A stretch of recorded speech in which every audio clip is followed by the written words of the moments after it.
I am the Tofu Golem. Please enjoy the video. You start by confirming prerequisites and connecting fast. You have SQL Live Server installed and a valid DB client. Once done, open your project folder where Settings.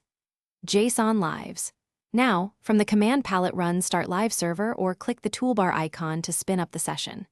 Make sure your connection string uses the correct host, port, user, and database. If credentials require a password prompt, enter them when asked. This establishes the live endpoint, so you can run queries immediately. Once the server is live, you open a SQL file and target the live connection.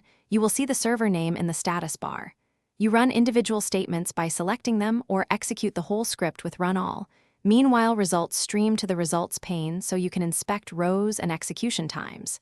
Make edits directly, then rerun affected queries. This gives rapid feedback. Also, use parameter binding to keep queries safe and predictable, and check logs for warnings during execution. You finish by persisting changes and cleaning up. After validating results, export changed schema or run migrations to commit changes, then stop the live server session from the command palette to release connections. Make sure settings.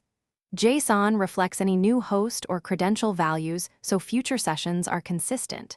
If something fails, check the connection string, ensure the port is open in your firewall, and inspect server logs for authentication or syntax errors.